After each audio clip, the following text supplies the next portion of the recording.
প্রিয় দর্শক, আসসালামু আলাইকুম। আপনারা সকলেই কেমন আছেন? আশা করছি আপনারা সকলেই ভালো আছেন। আজকে আপনাদের মাঝে আরও একটি নতুন ভিডিও নিয়ে হাজির হয়েছি। আপনারা অবশ্যই ভিডিওটি শেষ পর্যন্ত দেখবেন। আজকে ভিডিওতে আমরা আলোচনা করব আমার হাতে থাকা এই ছোট্ট প্লাস্টিকের টপ ফুল নিয়ে। এই টপ ফুলগুলো কি আপনারা চিনতে পারছেন? এই ফুলটিকে দেখতে কোন ফুল? আপনারা যদি এই ফুলের নাম জানেন তাহলে কিন্তু আমাদের কমেন্টস করে জানাবেন। এই ফুলগুলো কিন্তু প্লাস্টিকের তৈরি, এগুলো কিন্তু অরিজিনাল নয়, অথচ দেখতে পাচ্ছেন লাল টকটকে অনেক সুন্দর দেখা যাচ্ছে। এটার সাথে আবার ছোট্ট এই টপটিও সাদা রঙের, অনেক ভালো লাগছে। পাতাগুলো তৈরি করা হয়েছে দেখেন, সবুজ পাতা, যার জন্য এটার সৌন্দর্য অনেক বেড়ে গিয়েছে। তো আমার কাছে এই ধরনের ছোট ছোট প্লাস্টিকের টপ ফুল দিয়ে ঘর সাজাতে ভালো লাগে, কারণ এই ধরনের প্লাস্টিকের টপ ফুলগুলোর কোনো পরিচর্যা করতে হয় না।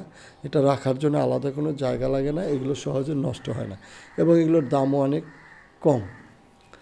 তাই ঘর সাজাতে এই ধরনের প্লাস্টিকের তৈরি টপ ফুলে আমার সবচেয়ে ভালো লাগে। চাইলে কিন্তু আপনারাও এই ধরনের প্লাস্টিকের টপ ফুল দিয়ে আপনাদের ঘর সাজাতে পারেন। Bedroom, drawing room, dining table, পড়ার টেবিল, শোকেজের ভিতরে বা বাইরে যে কোনো জায়গায় খুব সহজেই রাখা যায়, কারণ এগুলোর আকারেও ছোট এবং ওজনেও হালকা।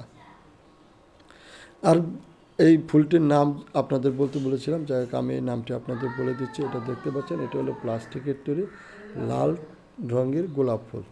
এই লাল রঙের গোলাপ ফুল কিন্তু সবারই অনেক পছন্দ। তো চাইলে কিন্তু আপনারা আপনাদের ঘর সাজাতে পারেন প্লাস্টিকের তৈরি এই লাল রঙের গোলাপ ফুল দিয়ে।